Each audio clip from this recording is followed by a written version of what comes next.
Good afternoon, everyone. My name is Deandra Durand. Thank you for joining us at today's presentation for the Dissertation Research Grant webinar. I'll give my colleagues a few minutes to introduce themselves as well. Hi everyone, my name's Maya. I'm a program assistant with RSF. Hi, I'm Stephen Glauser. I'm a senior program officer here at the foundation, and I guess I run the program. And I'd like to invite our colleague Alfonso from the Upjohn Institute to introduce himself as well. Hello, good afternoon. My name is Alfonso Flores Lagunes, and I work at the Upjohn Institute. And the Upjohn Institute has a partnership with the Russell Sage Foundation for some of the dissertation grants. Okay. Thank you all for introducing yourselves. And before we get started, we're going to quickly go through our agenda. So our first step is we're going to give you a brief summary or rundown of the Russell Sage Foundation, and then we're going to go into our overall funding priorities, including Russell Sage's programs and special initiatives. Then we're going to go into the heart of this presentation and discuss the dissertation research grants and going over overall eligibility and the review process. And after that, we will have our questions. Um, we will answer all questions at the end of the presentation, so please feel free to use the Q&A function to ask any questions. And without further ado, we'll get started. So RSF is a pretty old institution. We were founded in 1907 by Margaret Olivia Sage with the mission of improving the social and living conditions in the United States. From 1907 until 1944, we were mainly a source of institutional support and information for some private social agencies focusing on topics like poverty reduction, social work, city planning, labor reform, etc. Since 1945, we've funded basic social science research. Our main disciplines that we fund are sociology, economics, political science, and psychology, with the goal of strengthening the methods, data, and theoretical core of the social sciences in order to better document and understand some of the social, political, and economic problems in the United States.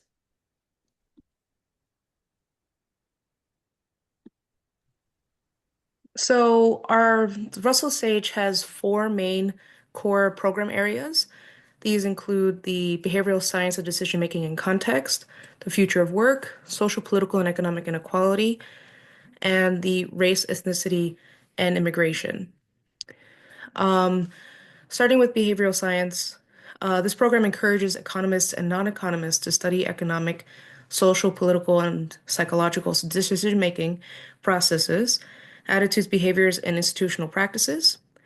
For future of work, we are interested in anything that impacts the labor market, including but not limited to AI, the effects of minimum raise, unionization, and worker power. Next, the Social, Political, and Economic Inequality program examines the factors that contribute to social, political, and economic inequalities in the United States and the extent to which those inequalities affect social, political, psychological, and economic outcomes such as educational and labor market access and opportunities with social and economic mobility within and across generations. Lastly, the Race, Ethnicity, and Immigration program examines the roles of race, ethnicity, nativity, legal status, and their interactions with each other, and social categories in the social, economic, and political outcomes for immigrants, U.S.-born racial and ethnic minorities, and native-born whites. Please note that we recognize that these programs tend to overlap, and if you are confused about which area your project may align to, feel free to send us a quick email and we would help you figure out which program area to go into.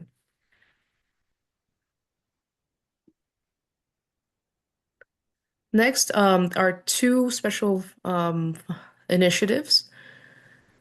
First is the Immigration and Immigrant Integration, co-funded with the Carnegie Corporation, supports innovative research on the effects of race, citizenship, legal status, and politics, political culture, and public policy on outcomes for immigrants and for the native born of different racial and ethnic groups and generations.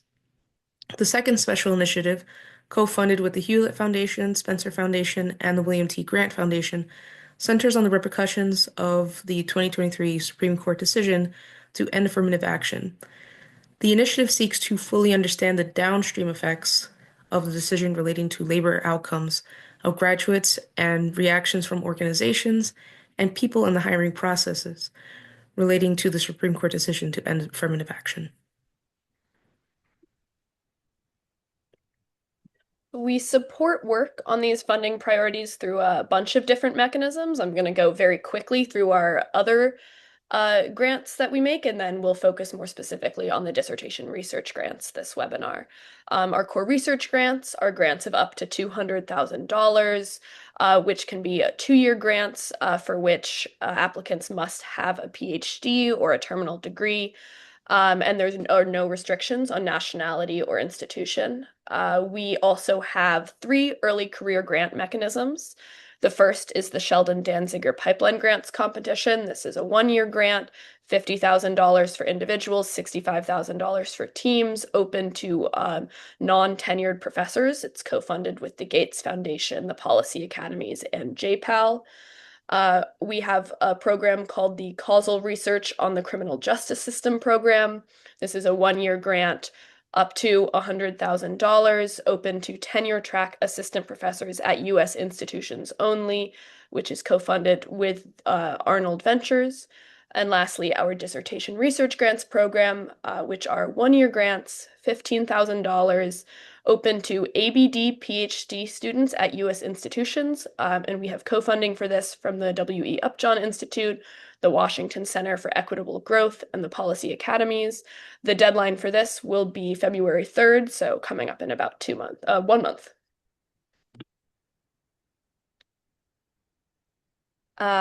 So more specifically, a dissertation research grant can provide support for your research through an applicant stipend of up to $7,500. This is unrestricted funds. It can be used for rent. It can be used to pay for childcare. It can be used for anything of that sort. We provides funds for research assistant, incentives for study participation, data access, travel for data collection, transcription, lab costs, etc. In order to be eligible to apply, an applicant must be a doctoral student enrolled at a U.S.-based institution, but you do not need to be a U.S. citizen. And then there's an additional requirement, which is not at the time of application, but is at the time of before the funds are dispersed, that all program requirements must be completed except the dissertation. So you need to be ABD. And that the dissertation research must be approved by your committee. The dissertation advisor must document that the research being conducted is the same as what was outlined in the proposal. There's a lifetime limit of 1 dissertation research grant per applicant. And lastly, we encourage applicants and applications from scholars who are traditionally underrepresented in the social sciences and in our applicant pool. We also prioritize applicants who do not have sufficient time to devote to the dissertation or sufficient funds for necessary research expenses. So for example, if you're fully funded for the proposed grant period on a departmental, university, or national fellowship, your application might be a little bit less competitive. This doesn't really apply if your financial support is in the form of a teaching or research fellowship. And just because you are fully funded or you're not underrepresented, that doesn't mean you're not eligible. It just means your application might be less competitive in the overall pool and goals of this program. All right, I want to talk quickly about how we work with some co-funders in this program. And then I'll hand it off actually to let Alfonso talk a little bit about the Upjohn Institute. Unfortunately, representatives from the policy academies and the Center for Equitable Growth were unable to join us on this webinar, so I'll do my best to represent their interests and what both of those organizations work on. But I encourage you to go to their websites and read up on what they do in their own words. So one thing that we do at the foundation is we partner with a lot of other funders and organizations where our interests dovetail. And this often allows us to stretch our dollar because if we are getting some funds from, say, the Upjohn Institute to support a number of these projects, that allows us to use Russell Sage money to fund more projects than we otherwise would have, et cetera, for the other two co-funders listed here. Um, uh, Funding from these other institutions is usually funneled through the Russell Sage Foundation, so you don't necessarily have to have a direct or multiple fiscal relationships. Your university's Office of Sponsored Projects will thank us for that because they don't have to have multiple grant agreements or something like that. But generally, what ends up happening is these organizations will give Russell Sage some pool of money, and we will share any of the applications that come into us that are in their interest areas or in their target audience or something like that. And we share responsibilities with peer reviewing, and we're pretty transparent about the process with them because we want them to have all of the information. They can let us know, hey, these are the ones that we want to support. Then we make those decisions, and it allows us to sort of, like I said, it allows us to really make more grants than we otherwise would be making. I'll talk quickly about the policy academies first. Also, they were founded as a spinoff, sort of, out of a program that was started at the Urban Institute. Um, but they are generally interested in a multiracial, cross-generational support system for folks working on policy relevant research. And so they have some programs for undergrads, grad school, early career assistant professors, and things like that. And they're basically interested in creating this network of people working on policy research and policy related problems. And really trying, and so one of the benefits that comes with a support from, if your project is chosen to be supported by the policy academies, is that you join this network. They have convenings, they have their own sort of systems of, as an example, at the American Political, what is the APAM stands for? It's the Public Policy and Management Association. Meetings they brought a whole cohort of former grantees there, and they had some meetings and discussions there. They also work to connect you with policymakers in their network when applicable. So it's a lot of really good side benefits in addition to just the funding that comes with the traditional Russell Sage Foundation dissertation grant. Similarly, the Washington Center for Equitable Growth is another sort of policy academic shop where they live in both worlds. Um, they uh, they are they are generally they run a lot of webinars for policymakers, connecting policymakers and staff members of, say, Congress folks and things like that, to connect them with the researchers who are doing the research relevant to their things. They've done a lot of work they do some training on how to write policy briefs and things like that, because that's not something that necessarily comes with your training in your PhD program. But if you are interested, again, in getting your work in front of the people who may be able to have some influence on the policymaking sphere. The Washington Center for Equitable Growth, similarly, it's actually very similar to the program that the Policy Academies runs in terms of the goals of connecting researchers to policymakers or staff members in policymakers.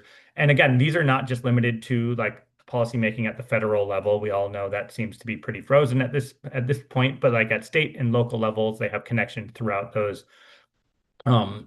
areas in the entire country. And Alfonso, I'll let you chat a little bit about Upjohn. Yes, absolutely. Thank you for this opportunity. The W.E. Upjohn Institute for Employment Research is it's an institute that primarily conducts research related to employment related issues, broadly defined. We were founded in the early 1900s by W.E. Upjohn. He was the founder of the Upjohn pharmaceutical company. And over time, particularly around 1945, we became focused on employment-related research. And one of the reasons is that our founder lived through the Great Depression, and that's something that marked him to the extent of bequesting the funds that primarily we draw up until this day. So the main thing to keep in mind is that for the type of for the dissertation grants that are co-sponsored between Russell Sage Foundation and Upjohn, they have to be focused on employment-related topics. It is not limited to economics. In fact, over the few years that we have partnered with Russell Sage, we have actually given out more grants to non-economists than economists. But something that is very important to keep in mind is that these particular grants that we co-sponsored have to have some kind of angle and policy in terms of policy relevance. And also, we give a preference to topics that involve Black, Indigenous, and people of colors communities. So those will be the most competitive applications for the dissertation grants that we co-sponsor with the Russell Sage Foundation. Some of the benefits of our grants, on top of all of the benefits you get by obtaining a grant for the Russell Sage Foundation, is that we have made the point of either organizing a conference with our grantees for a particular year or inviting them one by one to the Upjohn Institute, which is in Southwest Michigan, in Kalamazoo, Michigan, to present their research after they have had the opportunity to use the grant and so on, and network with our researchers and fellows that are in residence at the Upjohn Institute, and also get feedback. And we open our working paper series to dissertation grantees. And we also provide and we encourage them to also write policy briefs or research briefs that will get more traction in terms of impact, and particularly policy impact of the research. So this is one of the I would say distinguishing features of our co-sponsored dissertation grants. Very quickly, the other quick thing that I will mention, given that there might be some of you that are interested in also early research career grants that you can find on our website.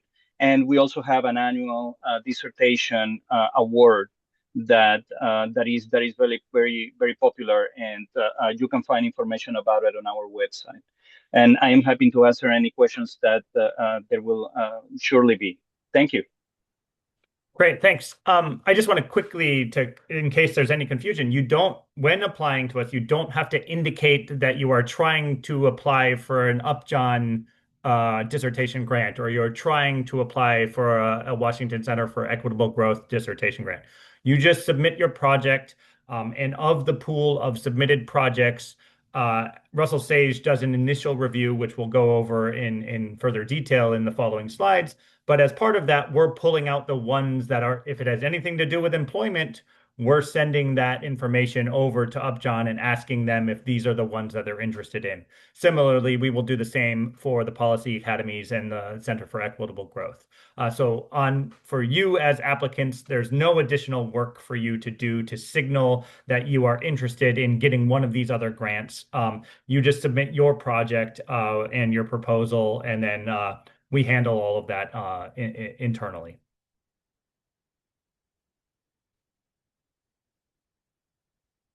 You're muted, Maya.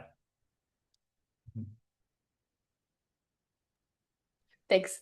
So to go over what that process looks like, once you submit your application, which is due on February 3rd by 2 p.m. Eastern, it'll first be reviewed internally by RSF staff. Our goal of this presentation is pretty much to get you through that period, that first review, and we'll talk a bit more about that on the next slide about what we're looking for. If you make it through our internal review, we'll send it out for peer review, where you'll get comments from experts in your field. We'll try to get you 3 reviewers' comments on your application. If those reviews are positive, you'll be asked to respond to reviewer comments. You'll have about 2 weeks to do that, from late March to early April. And then your application will be reviewed by our Dissertation Research Grants Advisory Committee, and you'll receive a funding decision by May 2026. Once you have been notified of an approval, you'll be asked to submit a budget and additional materials by either May 25th for a grant start date of July 1st or June 17th for a grant start date of August 1st. And we'll go over what those materials are um, later in this presentation.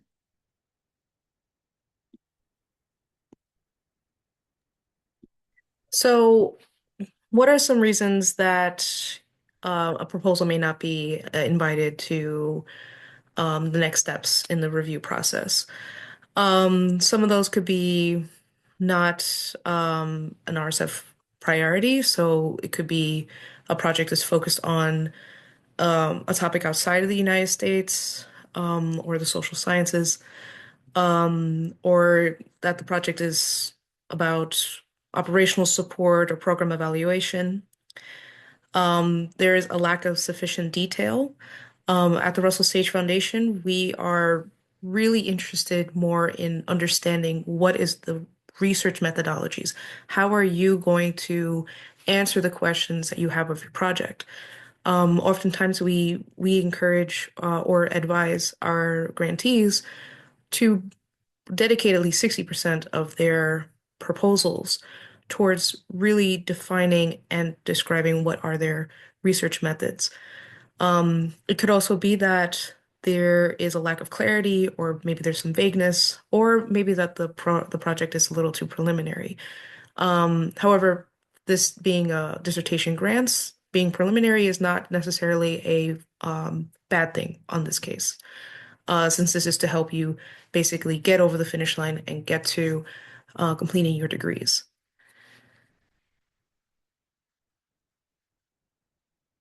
And moving on to the next.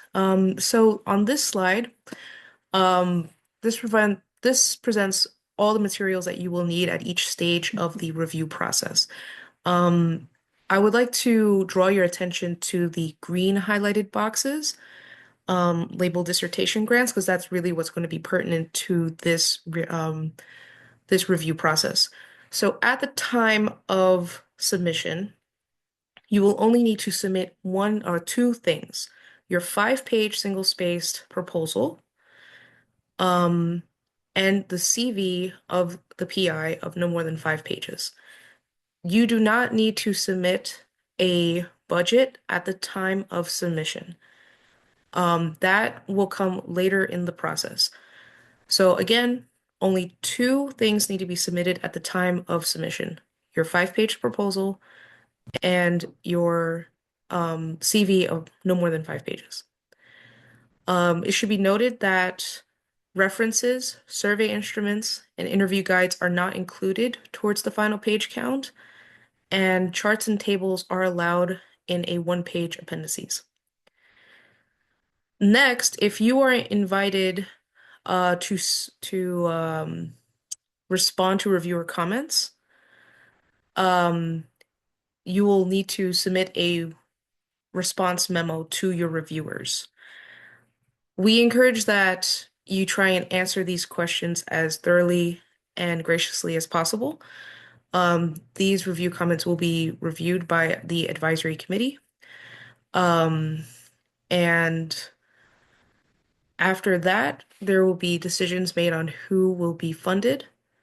That is when we will ask for the following materials: the budget, which we will send you a budget template, a budget narrative, and other due diligence materials, including IRB approval, letter from your advisor, confirmation of data access, etc. Again, we will walk you through the budget process and how to write up a budget, since we understand that most of you have probably this will be your first time submitting a grant proposal. So again, you could tell your Office of Sponsored Projects that we don't need a budget at this time. And we could move on to the next one.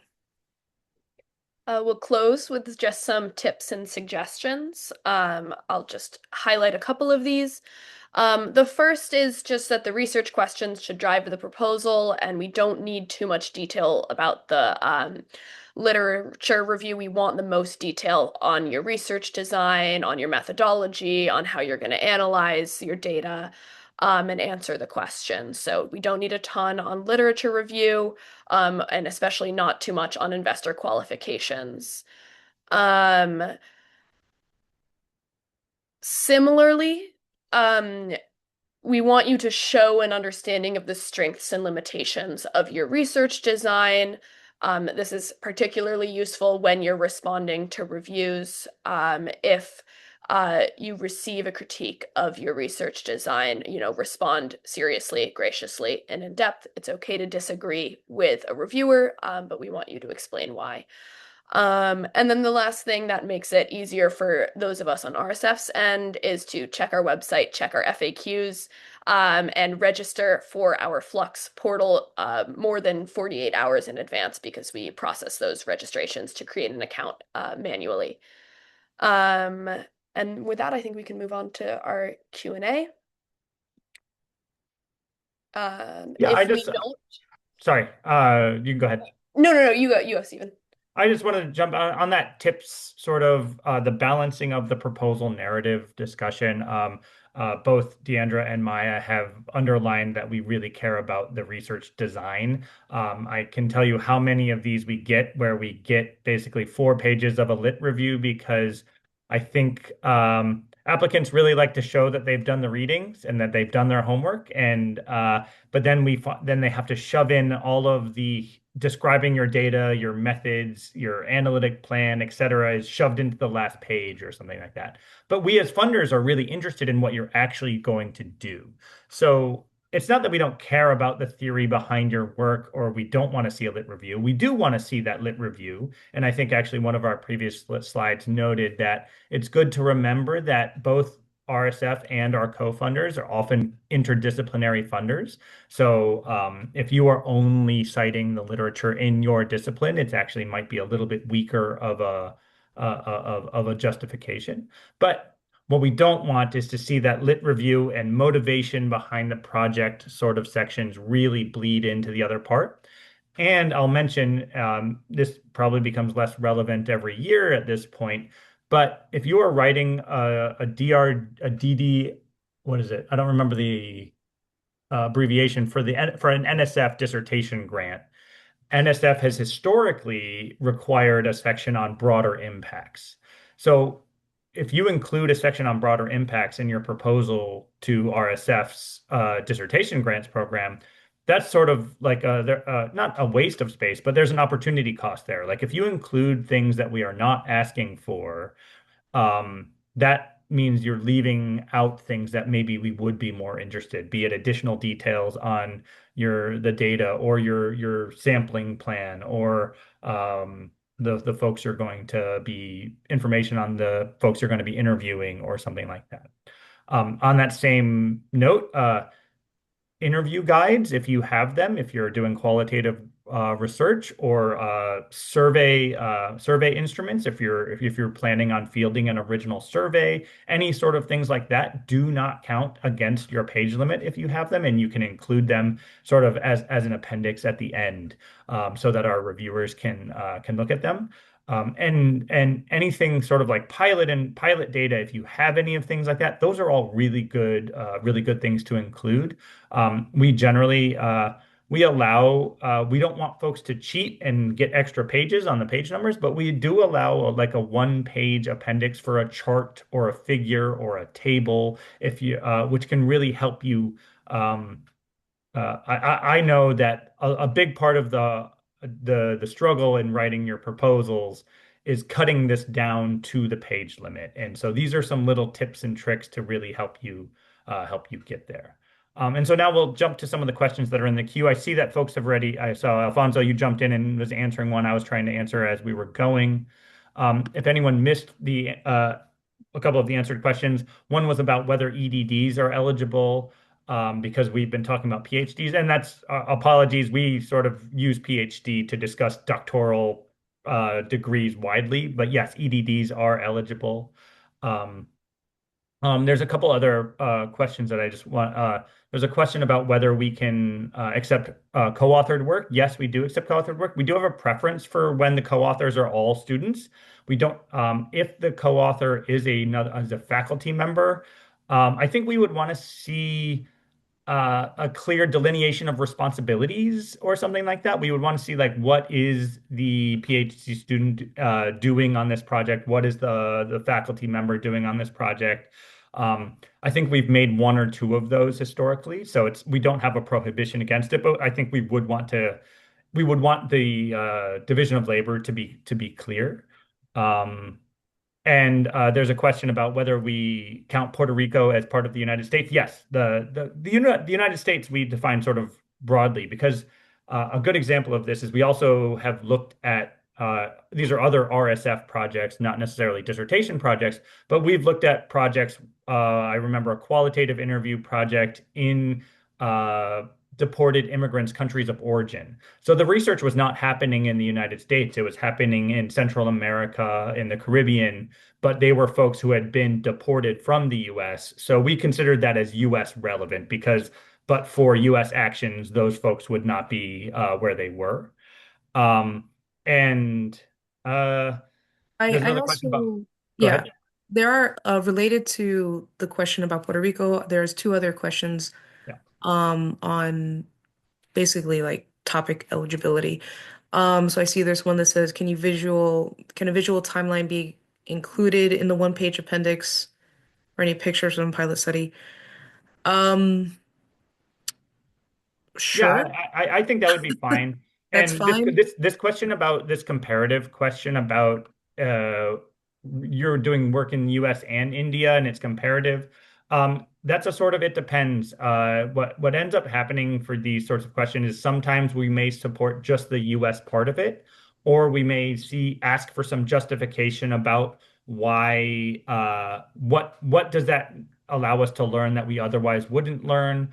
Um, it's it's unfortunate. It's one of those things where we are limited through our founding documents of being limited to the United States, but we tend to define that as broadly as we can, especially if it's a really unique question or something that we really would like to get on. Um, the There's question another about question here on what if research includes health outcomes, but the major focus is on racial people and their perceptions and understanding of environment and health. Yeah, so these there's actually a few questions. There's on the same sort of health topic, right? Like this, like how do we deal with health? So traditionally, RSF has not funded projects that focus on health outcomes as the main outcome of interest. That includes like mortality, birth rates, uh, uh, all sorts of things like that. And this is largely because there are other larger foundations out there that are funding a lot of this work. If health outcomes are like one of many outcomes you're looking for and not the main focus, yeah, you're probably still you're still eligible to look in here. The outcomes that we're generally looking at, and I think a lot of the outcomes that our co-funders are looking at are like employment outcomes, other sort of like labor market outcomes, educational outcomes, some other social or political behavior outcomes or things like that. But if you're collecting a lot of data and health outcomes are among those, that's okay. I would just suggest that when you're framing your proposal, don't lead with it, right? Like don't lead with the health outcome as the first paragraph. You can bury it a little bit and talk about the other ones that are more relevant to us as funding agencies. And similarly, that goes for the folks in other departments or like clinical psychology and the School of Public Health. I'm aware of both of these fields that work goes on that are not just focused on health outcomes. So if you're looking at these other outcomes, that's something that you can certainly think about applying. And I would actually encourage you to reach out to us at the email address listed on the screen right now. With maybe like a short abstract about your project, and we can try to give you an idea of whether it's a good idea to apply to the foundation or not. There's a couple questions about funding. First, I wouldn't worry too much if you're funded through a teaching assistantship if your proposal will be less competitive. Most of what that statement of priorities is about is if you're sort of fully supported, the work's going to get done no matter what. Um, and which is, rarer and rarer in this current environment. The second question I'm seeing is about the stipend. Yes, it's currently capped at 7,500 out of the 15,000. Um, yeah. Yep. I will say if questions come up as you're thinking about this, or if you're a person who's watching this webinar on a recording and you have questions, please email us at programs@rsage.org. Um, we it's one of those things where the closer you get to the deadline, the shorter our responses may be. So if you email us ahead of time, that's a lot better. I see another question just come in about social, ecological, and environmental aspects. Um, I would say this is a great example of one that you should email us with a little bit more information about. Any of these sort of like, is this topic a good idea? Give us more information in an email, and then we can maybe have a back and forth there, because it's hard for us to assess based on on like a one sentence. So for all anyone who's curious about, hey, is my work a fit or something like that, I think it's a great example of something. Send us an abstract, or hey, I'm planning on using this type of data or this data set, or I'm going to collect these type of data. This is going to be a survey, or this is going to be qualitative work, or I'm using this administrative data. All of those are really good. I guess hints for us as we try to figure out whether this is the type of thing that RSF and our co-funders are usually interested in. Um, I I think that's probably good. The queue seems to have slowed down. I want to really thank Alfonso for being here from the Upjohn Institute. We've partnered with them for the past few years, and it's always been very successful. Um, and as I mentioned, please email us if any questions come up as you're working on these. And a reminder to don't procrastinate too long before you fill out the form on our website or on our grants management system. It's one of those things. Everyone procrastinates. I think academia selects for procrastinators, and the system, I will tell you, really does get bogged down when everyone is last minute. I wish there was some sort of predictive way of telling how many applications we would get, because then I could predict our workflow. I could predict how many peer reviewers to recruit. But in reality, something like 70% of our applications come in on the deadline day. So hopefully, if you're attending this webinar or watching the recording of it, you're one of the ones who are going to submit early, and it won't be part of the problem. All right, have a good Also, afternoon. I'm sorry. Also, if you submit your application, but you're not quite sure, or maybe the system is lagging, you could always shoot us an email and say, "Hey, I submitted. Can you please confirm or check for me?" And we'd be happy to do that. But please do it before the deadline. All right, have a good afternoon, all. Thank you so much for joining us. Bye, everyone.